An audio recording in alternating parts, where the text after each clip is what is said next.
परमात्मने नमः। 9वां अध्याय। मेरे द्वारा बीच में ही प्रश्न करने से आपने जो बात कही उसको मैंने सुन लिया। मेरे द्वारा प्रश्न करने से पहले आप और क्या कहना चाहते थे भगवान? भगवान बोले, भैया मैं पहले विज्ञान सहित ज्ञान की बात कह रहा था, वही अत्यंत गोपनीय विज्ञान सहित ज्ञान दोष दृष्टि रहित तेरे लिए मैं फिर कहूँगा, जिसको जानकर तू जन्म मरण रूप संसार से मुक्त हो जाएगा। वह विज्ञान सहित ज्ञान तो बड़ा कठिन होगा।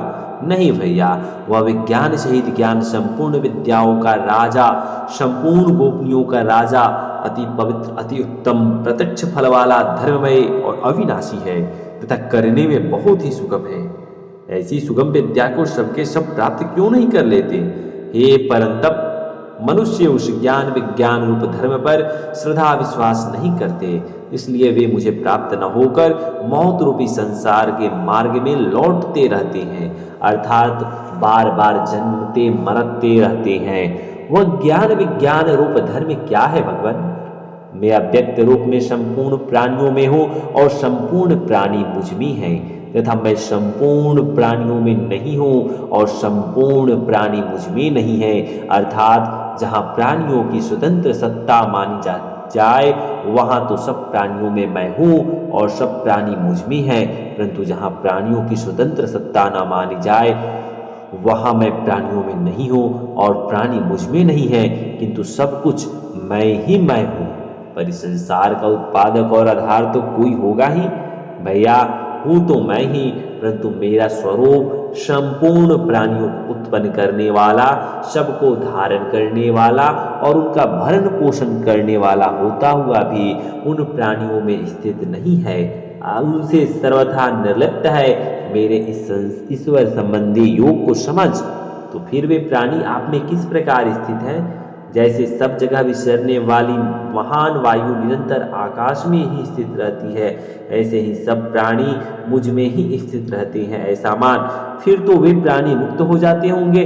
नहीं कुंती नंदन, प्रकृति के साथ संबंध रखने वाले वे प्राणी महाप्रलय में मेरे प्रकृति में लीन हो जाते हैं और महासर्ग के आरंभ में मैं फिर उनकी रचना कर देता हूँ। आप उनकी रचना कब तक करते रहते हैं?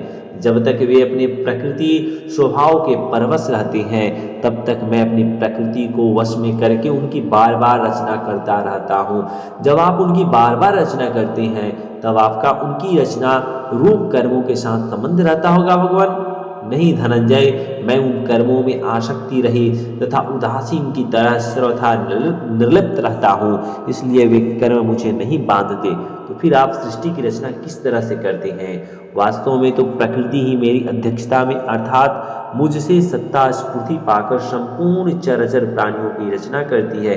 हे कौन्तेय, मेरी अध्यक्षता के कारण इस संसार में विविध परिवर्तन हो रहा है। आपकी शक्ति से ही संसार में सब कुछ हो रहा है, फिर भी सब लोग आप पर श्रद्धा क्यों नहीं करते? मूढ़ लोग मेरे संपूर्ण प्राणियों के महान ईश्वर परम भाव को न जानते हुए मुझे साधारण मनुष्य मानकर मेरी अवज्ञा करते हैं। वे मूढ़ लोग किस तरह के होते हैं भगवान? वे मूढ़ लोग आसुरी, राक्षसी और मोहनी प्रकृति का आश्रय लेने वाले होती हैं तथा उनकी सब आशाएं, सब शुभ कर्म होता तथा सब ज्ञान व्यर्थ होता है, अर्थात सतफल देने वाले नहीं होते। फिर आप पर श्रद्धा करने वाले कौन होते हैं भगवान? हे पृथानंदन, जो महात्मा लोग मुझे संपूर्ण प्राणियों का आदि और अविनाशी मानते हैं, वे मेरी दैवी संपत्ति का आश्रय लेकर अनन्य भाव से मेरा भजन करते हैं। आपका भजन करने वालों के क्या लक्षण होते हैं? निरंतर मुझ में लगे हुए वे दृढ़ व्रती मनुष्य भक्ति पूर्वक मेरा नाम का कीर्तन करते हैं, मेरी प्राप्ति के लिए यत्न करते हैं और मुझे नमस्कार करते हुए मेरी उपासना करते हैं।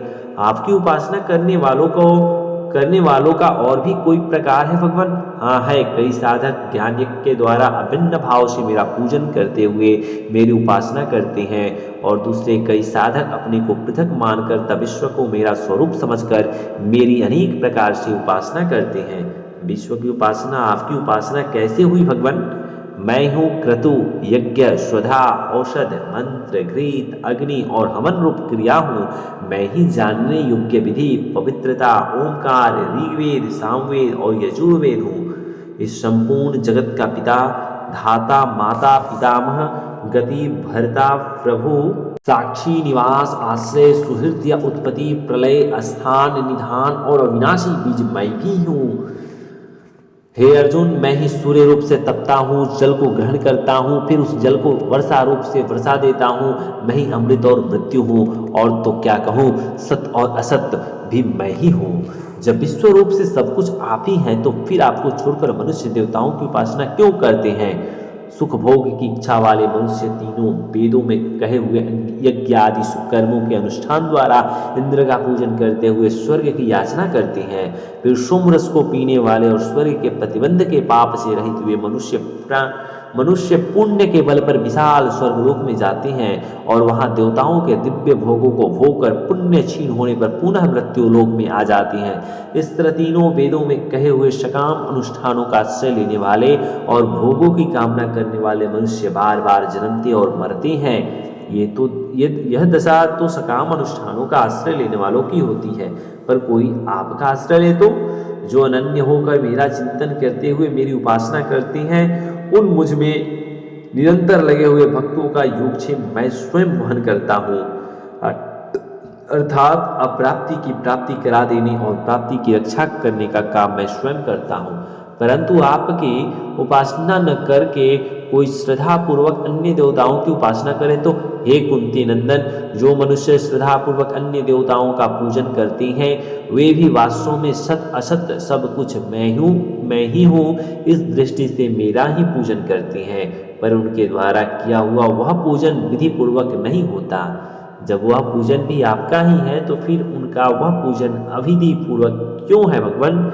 यज्ञ, दान, तप आदि संपूर्ण शुभ कर्मों का भोक्ता और संपूर्ण संसार का मालिक मैं ही हूँ, परंतु वे मुझे इस तरह तत्व से नहीं जानते, इसलिए उनका पतन हो जाता है। उनका वह पतन क्या है? देवताओं के भक्त देवताओं को, पितरों के भक्त पितरों को और भूत प्रेतों के भक्त भूत प्रेतों को प्राप्त होती हैं और मेरे भक्त तो मुझे ही प्राप्त होती हैं। जिस भक्ति से आपके भक्त आपको ही प्राप्त होते हैं वह भक्ति तो बड़ी कठिन होगी। नहीं भैया, वह तो बड़ी सुगम है। जो भक्त प्रेम से मुझे पत्र, पुष्प, फल, जल आदि अर्पण करता है, उस मुझ में तल्लीन हुए भक्त के द्वारा भक्ति पूर्वक दिए हुए उपहार को मैं स्वयं खा लेता हूँ। मुझे क्या करना चाहिए? हे कुंती नंदन, तू जो कुछ खाता है, जो कुछ यज्ञ करता है, जो कुछ दान देता है, जो कुछ तप करता है और इसके सिवाय जो कुछ भी करता है वह सब मेरे अर्पण कर दे। अर्पण करने से क्या होगा भगवान? भैया तो बंधन कारक संपूर्ण शुभ अशुभ कर्मों के फल से मुक्त होकर मुझे प्राप्त हो जाएगा। जो सब कुछ आपके अर्पण कर दे उसको तो आप बंधन से मुक्त कर दे, और जो सब कुछ आपके अर्पण न करे वह बंधन में ही रहे। आप में इतना पक्षपात क्यों? यह पक्षपात नहीं है भैया, मैं तो संपूर्ण प्राणियों में समान हूँ। मेरा ना तो कोई द्वेषी है और ना कोई प्रिय है, परंतु जो प्रेम पूर्वक मेरा भजन करता है वे मुझ में और मैं उनमें विशेषता से हूँ। कोई मनुष्य दुराचारी हो तो क्या वह आपका भजन कर सकता है, आपका भक्त हो सकता है? हाँ, जरूर हो सकता है। अगर कोई दुराचारी से दुराचारी मनुष्य भी दूसरों का आश्रय छोड़कर मेरा भजन करता है तो उसको साधु ही मानना चाहिए, क्योंकि उसने निश्चय बहुत अच्छा कर लिया है। उसको केवल साधु ही मान ले क्यों? नहीं, वो तो तत्काल धर्मात्मा बन जाता है और सदा रहने वाली शांति को प्राप्त हो जाता है।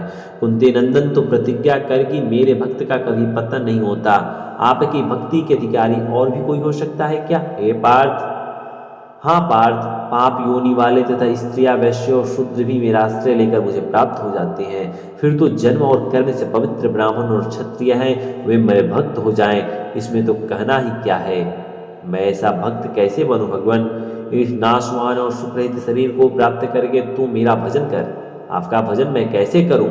तू स्वयं मेरा ही भक्त हो जा, मुझ में ही मन वाला हो जा, मेरा ही पूजन करने वाला हो जा और मुझे ही नमस्कार कर। इस तरह मेरे साथ अपने आप को लगाकर मेरे परायण हुआ तो मुझे ही प्राप्त होगा।